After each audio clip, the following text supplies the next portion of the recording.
25th. We have a full house today. All the gang is here. Eric Gibbs, who is just hoping I'll get done with this introduction so he can talk about the NFL. He really wants to talk football today.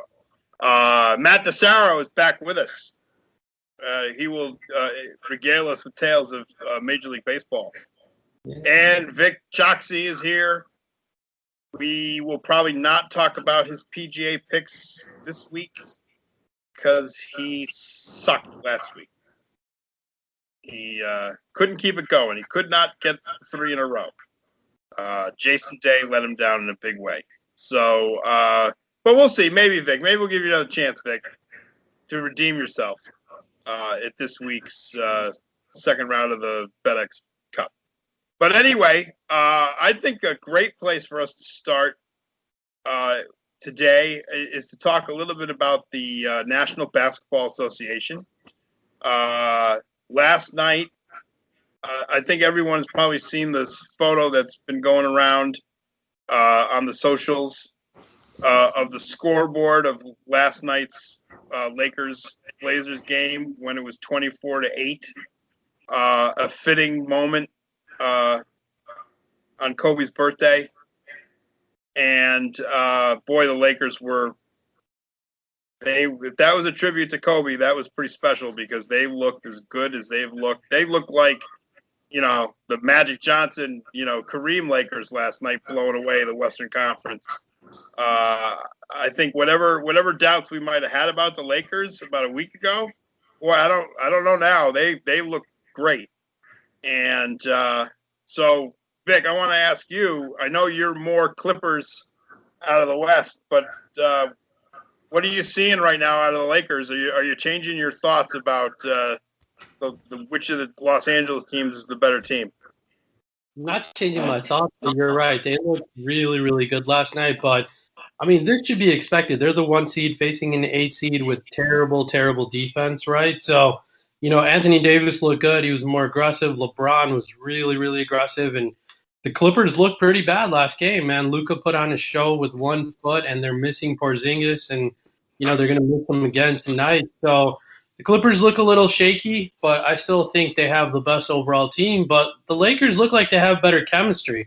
And, a lot of times in the playoffs, that goes a long way. But it'll be interesting to see. Your Rockets have stumbled the last couple of games as well. They've gone live by the 3, die by the 3, right?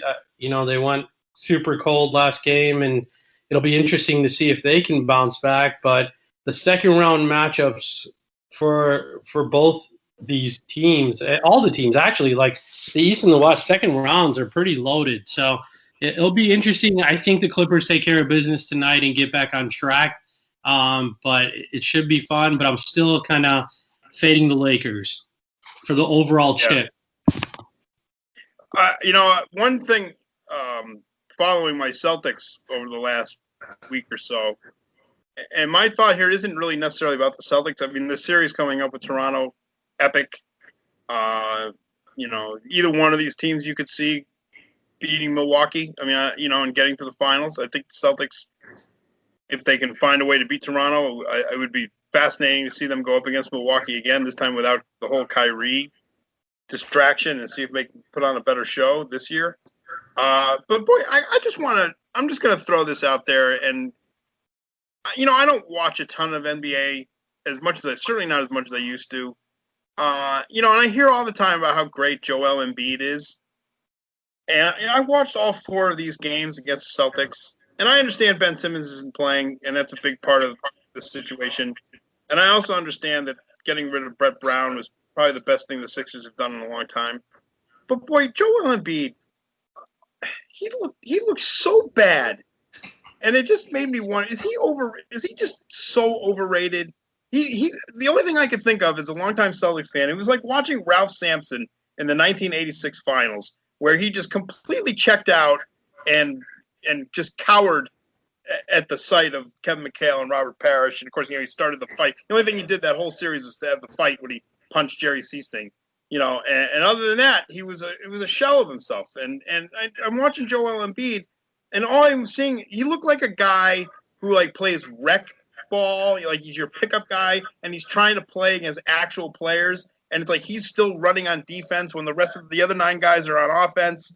And he's flopping around on the floor. He's letting guys like a foot shorter than him get rebounds. He's not playing any. I'm like, what is? I thought this guy was like a great player, and boy, he just looked like he'd never played basketball before. And so somebody pump up Joel Embiid's tires for me, because I think he might be the biggest dog in the league. Yeah, see? No one can do it. I think he's in a really tough situation, and I think that he's suffered a lot throughout his career just by being on the Sixers, and it's got to be highly frustrating. They've dealt with so many injuries. They have such a talented team on paper over the last few years, and they just all miss time. It's like there's a curse on that team, and I think he's just finally had it. Yeah, maybe. I mean, he looked like they've all been playing for like a month now. He looked like he was like totally out of shape. Like he was like huffing it, like he could barely stand up. I don't know. I'm like, I hear all the time about it, how great, trust the process. And I thought he just looked like dog meat. You bring up a good point, really Josh. surprised by it. If you're a top 10 player, you shouldn't get swept in the playoffs. Agreed. In the first round. That's my only – I still think he's a really solid player, but this league is dominated by guards and wings, right? No matter how good these bigs are, that's just how it is. And, I mean, he was putting up 30, but you're right. He did look out of shape. He looked unmotivated at times, kind of gave up a lot of second halves. But at the end of the day, if he wants to be considered a great player, great players don't get swept in the first round of the NBA playoffs. I mean, look at Luka. This is, he's doing his thing with 1 foot right now, and they're playing the Clippers, right? So, I mean, that's kind of – so I agree with you to a point. I think he is a solid player, but if he wants to get in that next echelon and be known as literally like an MVP-type candidate, he can't be getting swept in the playoffs. Yeah, and if it had just happened – if I just noticed it like in one game, anybody can have a bad game, right? But it just seemed like it was every game. I just kept seeing the same thing over and over. And I know he wound up actually putting up, like statistically in game 4, he wound up with a really solid line. But if you're watching it, that it was almost all of it was in the fourth quarter. And the Celtics, it was after the Celtics already built their, 16-point lead. And then all of a sudden now he's like, blocking shots and he was like decided, okay, now I'm going to play. And the game was already over. And, so it was all garbage time. So even the line, whatever, I guess he wound up with like 30 points and 10 rebounds, was totally misleading. I don't know. It just, I think I was just more surprised, to see a player who should be like one of the premier players in the league, basically just like looking like it was the first week he'd ever played basketball before. He looked so bad. So anyway, that's just something I wanted to get off my chest. But yeah, I'm looking forward to this now with Toronto. The guard play here is going to be phenomenal, I think. And I just think they match up so well. Toronto's defense against Tatum and Kemba. I think the backcourt matchups in the series are going to, whoever wins the backcourt is probably going to win the series. But that's a total toss-up. So I think that series has a chance to be great, and we'll have to wait and see. With everything else going on, the East is like all wrapped up. I mean, you got to figure Milwaukee's going to put that series away tomorrow, and then so that'll be it for the East. And all the West series, we'll see. I mean, we got 2 that are 2-2. Yeah, I can't wait for this Mavericks game tonight with Porzingis out again. Didn't seem to, maybe they've figured out something, without him in the lineup. Sometimes that happens. And of course, we'll get the Boban, which is always a good thing. So we'll look forward to that later today. Let's shift a little bit here. Let's Eric, what do you want to do? You want to talk about Major League Baseball, or you want to talk about the NFL? Whatever you guys are up for. Well, I'm asking you. I know what I want to talk about, but I know. I can't hog it all. Let's go. Let's. We are 2 weeks away, or about 2.5, I guess, from kickoff. Eric, you give us the latest. How are we looking? We got some bad tests, but maybe not so bad. What's the latest going on with the league? Yeah, we've got a lot of good things coming down. It's certainly starting to come together the way it should be, despite the false positives that for the coronavirus that kind of gave everyone a scare. But once they realized the problem there, everything's back on track. September 10th is still live for the games, and it just comes down now to getting all of the teams organized so that they can get out on the field and try to make a run for it. Everyone's playing without a lot of practice, not hardly any scrimmages. I know the Saints are putting together some scrimmage games later this week and next week, but overall, they have not had, none of the teams have had the ability to actually run complete plays and see what's going to work. So the start of the season is going to be a little different than what we're used to in the past. Of course, we've said that about everything in the sports world this year, so why not see the same with football? How do you think that's going to impact all manners of wagering? I'm thinking not only just regular betting, but even people in having fantasy drafts. Usually you get a. I know. Look, it's not like they're playing the whole. They play very sparingly in the preseason as it is, but without having seen anything really, and not having any idea, especially rookie players, how they're going to fit into their new offenses. I mean, is this going to be one of the more challenging sort of betting years that we've ever seen? Because there's just not I use the word intel because we're at SportsIntel, but the data is just not there. Yeah. The preseason data is not there. And so how do you see that impacting how we try to make bets and make picks and things like that in the NFL this year? Odds makers are going to have to be extremely fluid, as are gamblers. Not only have the sports books not been able to put together solid lines because of the lack of data, but I anticipate starting the season with a lot more injuries than we've seen in the past as the games get started. And that, of course, is going to affect the lines moving forward almost on a daily basis until things get stabilized. So, for at least the first 6 weeks, expect a lot of changes on what lines are being put up. Yeah. Matt, how are you feeling from a fantasy standpoint? Are you excited for this season, or are you have a little trepidation, and particularly when it comes time to actually draft teams? It's a good question. I was just kind of going over my draft kit last night. Some of the guys I'm going to be not working with, playing against, and I don't know. The thing I'm considering right now is same thing I was looking at when baseball restarted. Is with the lack of camp and no practices, like I just brought up, who's going to be have the higher who's going to have the leg up? Is it going to be the offenses or the defenses? Sort of like baseball was with pitching and hitting. It seemed like there was a big discrepancy in the beginning weeks of the game. So the first 2 weeks, I'm really looking for that. Who's going to exploit the other side of the ball, I guess. Right. I'm kind of feeling like we've seen fantasy football draft strategy evolve so much. I think back to when I first started playing, and that was like the early '90s. So I've been doing this for a long time. And back in the old days, it was so heavy on running backs. You had to your first 2 picks had to be running backs, and and then it's evolved to now it's wide receiver. You see more wide receivers get taken in the first round than ever before. And I'm kind of feeling like we're going to have a retro draft season where running backs are going to really rule the roost, especially in the first couple of rounds, because they're going to be the safest picks. It's McCaffrey, Barkley, Dalvin Cook, Ezekiel Elliott, even guys like Aaron Jones, Josh Jacobs.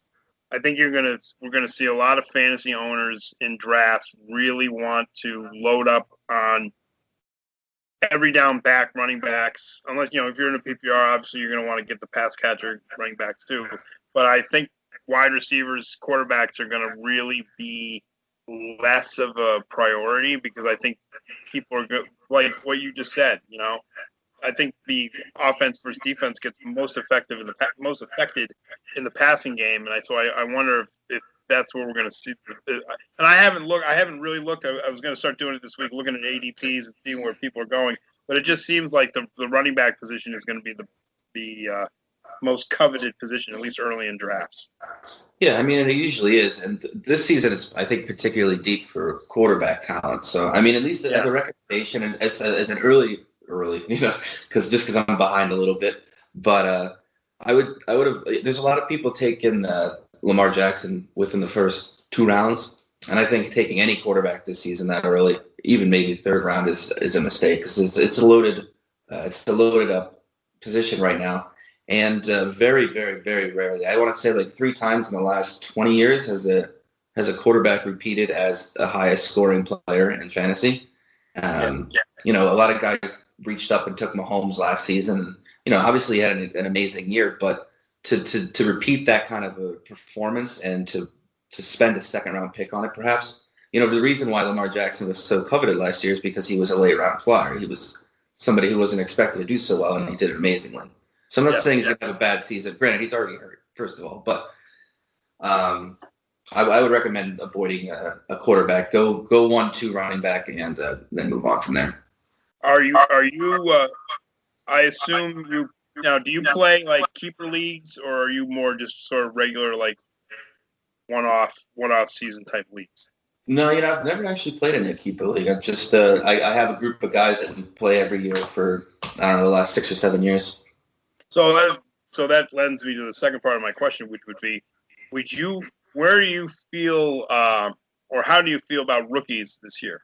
Is this a kind of year because of the circumstances, because they're not getting preseason reps? Would you be more likely to shy away from a rookie than you would in previous years?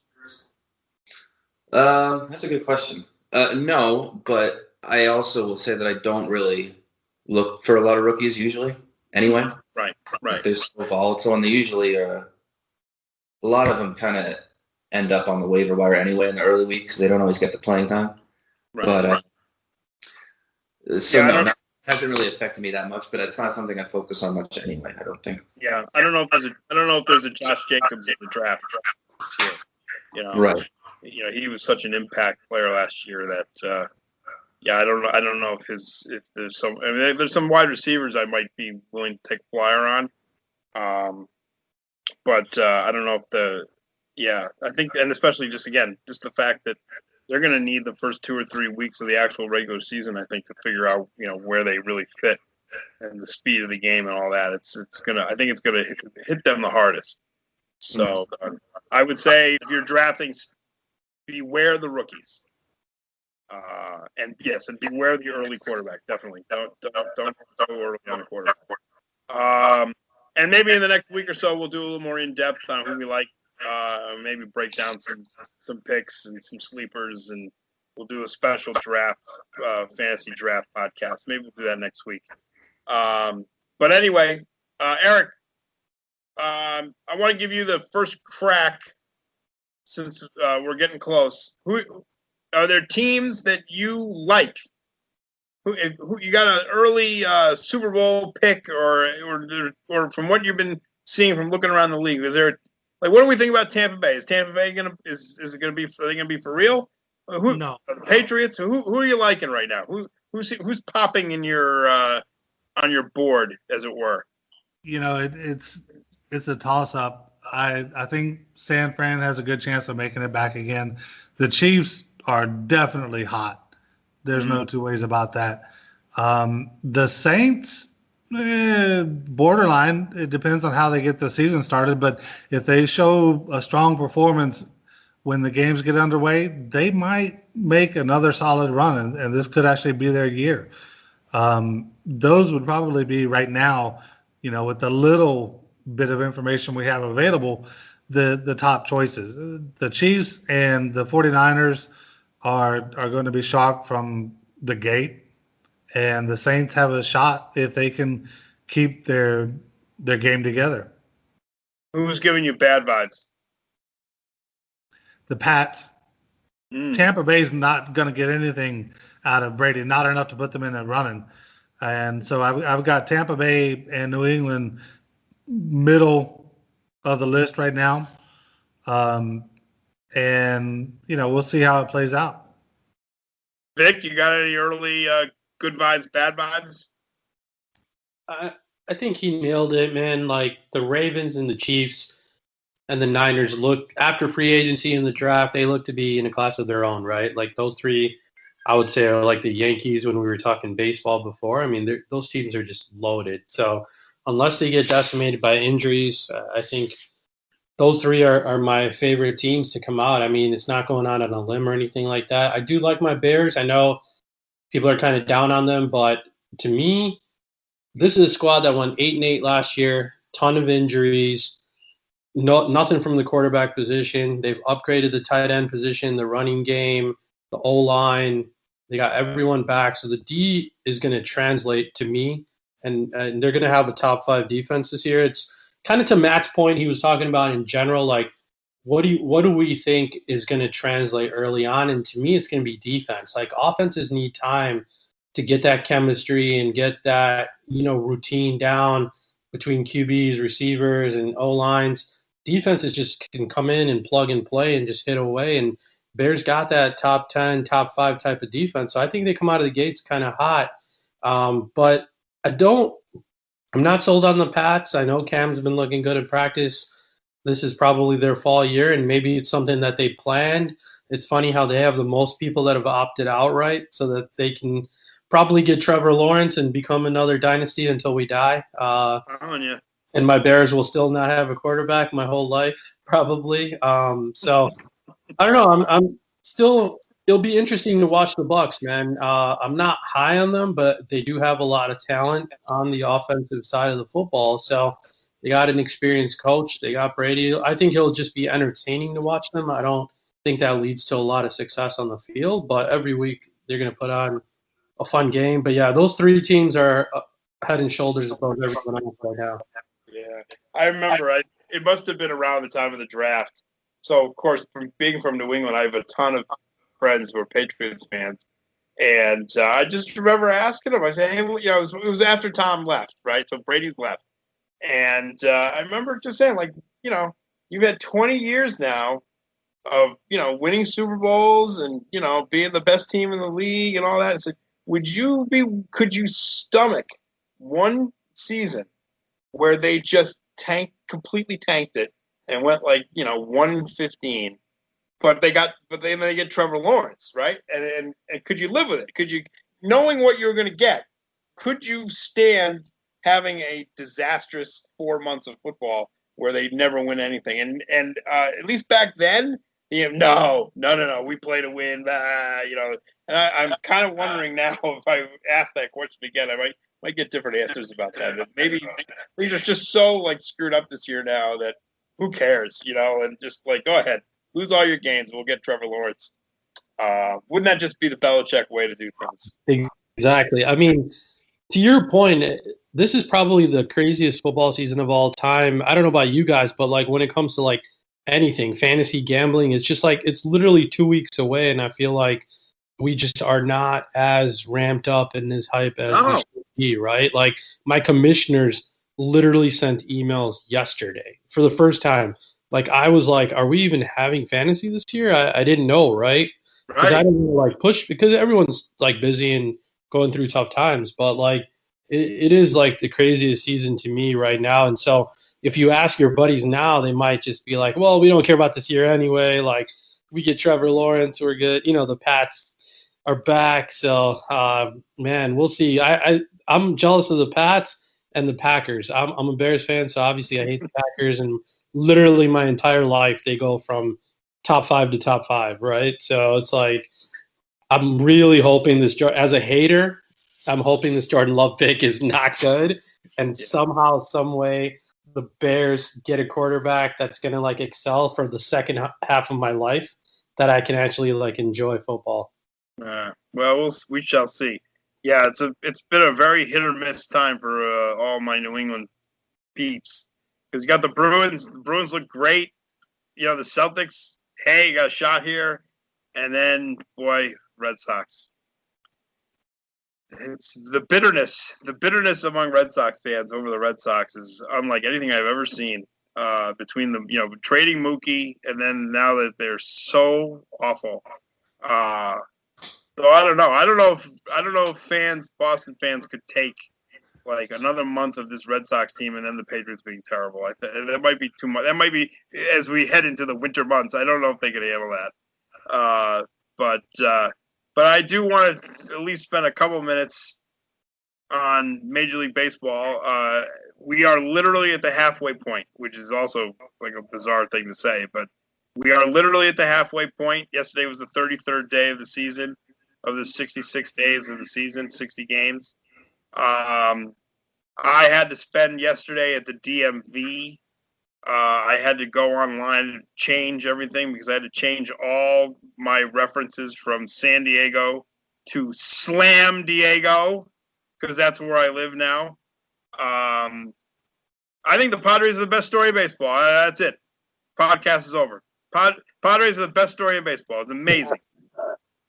4 straight days of Grand Slams, 5 out of 6. If they hit another Grand Slam between now and August 31st, it'll be the first, I believe, if I read it right, the first team in Major League history to hit 7 Grand Slams in a calendar month. Never happened before. They hit one early in the month, and then they hit 5 in 6 days last week. So they're at 6.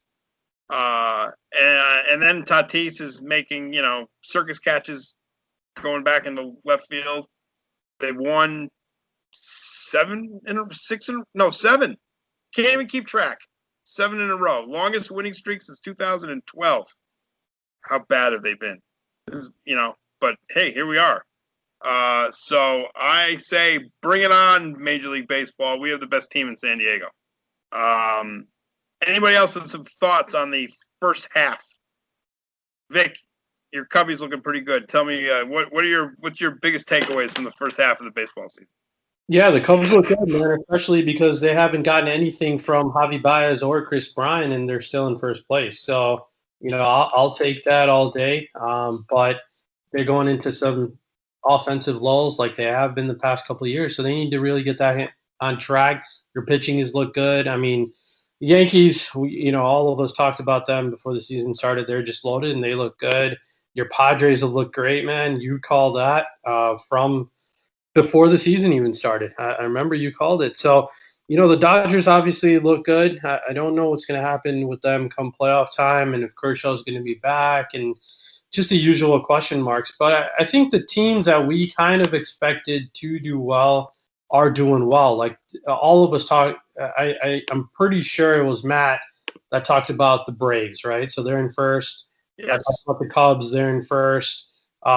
You called out the Padres. We all talked about the Yankees, right? So it's a lot of what we've expected. Another big surprise is definitely, I would say, like the AL West, the Athletics. They're playing good ball, and the White Sox, man. The White Sox are putting on a hitting display, maybe a year early, right? They got a nice young core that they put together, and they actually gave it to the Cubs last week, and I think that's a team to look out for. Their hitting is pretty nasty right now. So that's about it, man. That's what I've noticed. I've been watching a lot more baseball this year, probably because I'm home more, or the pandemic, or whatever it is, than years past. Past couple of years, it's just been Cubs for me, but I am watching baseball. I'm enjoying it. The production's been good. I've been watching the NBA, of course, but it's been fun to like crack open a beer and just watch baseball games. I wish that really makes me like nostalgic, and I wish that we can go back to a game and all of us can like actually meet one day and like go to a game. I crave for that now.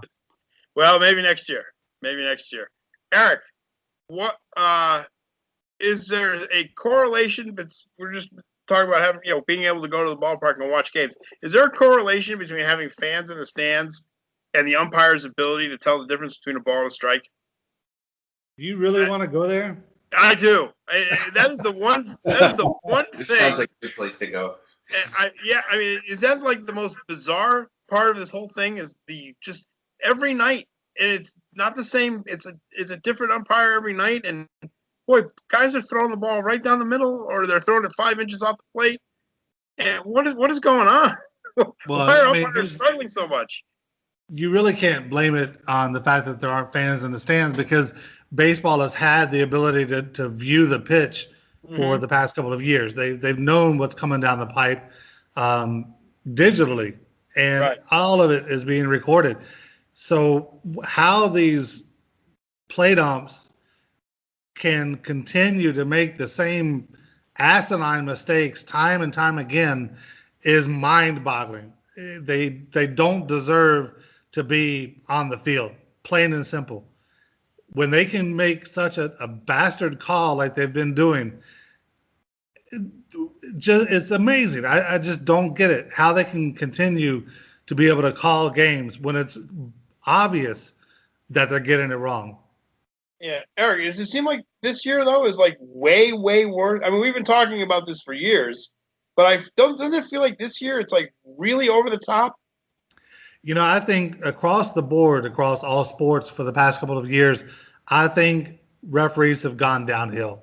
I think officiating crews are not being held to the same standards that they were previously.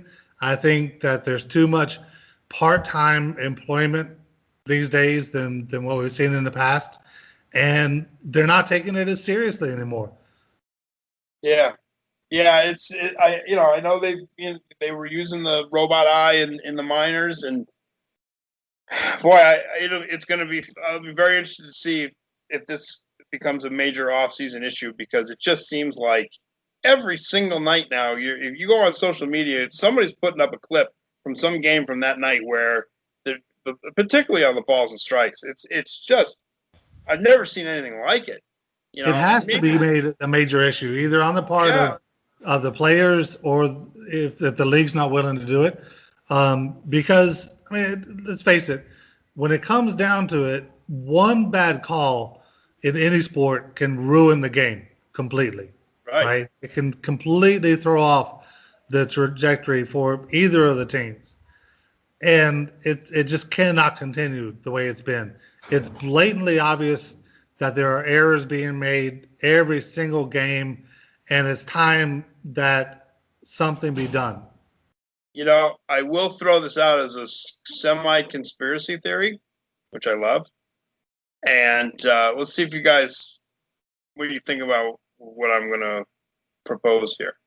We know that going into this COVID-19 season, that one of the rules, one of the guidelines that they put out to all teams and all managers was, no, like, coming out of the dugout and getting in the umpire's face and arguing. They said no fights. We know about, there shouldn't be any fights, and try not to high five, whatever. But that was one of the things, was don't challenge the umpires, because they don't want the face-to-face confrontations, right? And I wonder if the umpires, knowing that there's now this year, they don't have to worry about that. They don't have to worry. So are they just like, oh, that's a strike. Oh, it's a ball. There's no on-field accountability. I've seen a couple managers get thrown out for arguing. I think it was the Texas guy in one of the Padre games last week got tossed. He was obviously yelling from the dugout. But the fact that managers can't challenge umpires on calls, if that has sort of given the umpires this sort of carte blanche to be like, oh, we missed the call, who cares? I have no repercussions for this, so I'm going to call it however way I want. And I wonder if that's either consciously or subconsciously affecting what we're seeing. Anybody like that as a possibility? Well, it's certainly a good theory, and it's certainly not beyond the realm of possibility. I wouldn't say it's being done subconsciously. If anything, they're doing it on purpose. But I don't know if there's enough weight behind it to say that this is actually what's going on.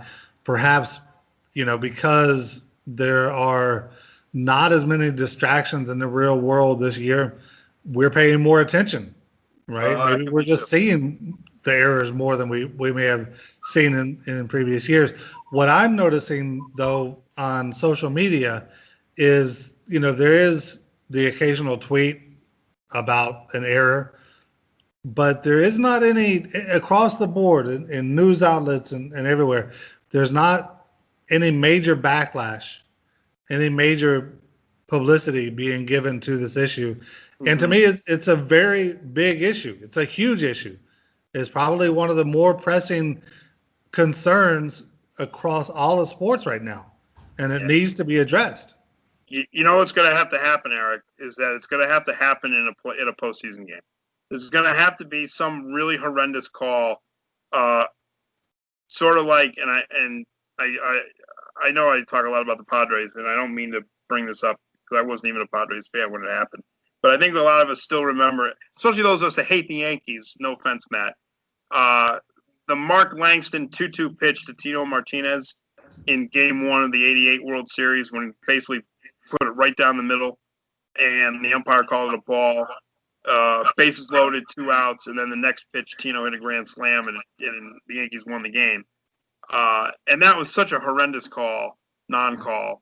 I think if something like that happened this year, if we're in the World Series and somebody grooves a pitch, belt high right down the middle, and the umpire calls it a ball, and then the next pitch is a game-changing home run or whatever, I think then between social media and the new, I think then you'll get, there'll have to be like a presidential commission about it.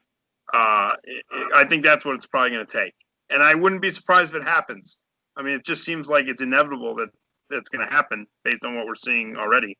But yeah, I hate the Yankees. I just want to make sure everyone understands. I hate them. I like you, Matt, but I hate the Yankees. And when I remember that, even not like I could care less than '98 Padres, whatever. But when that happened, boy, I was, Bob,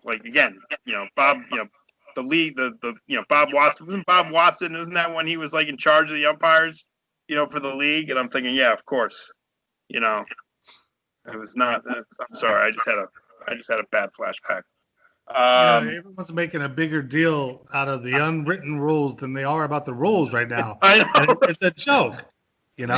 Let's concentrate on the written rules. Let's get those right first, and then we'll worry about the unwritten rules. The strike zone is definitely a written rule. Yeah. That since you played T-ball. I mean, come on, people. This is not a new concept here. Matt, admit it. That was a terrible call. That was a terrible call back in '98. Tino Martinez was out.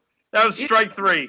Yeah, but as you were describing that, the smile that came across my face as I mentally saw that ball sail over.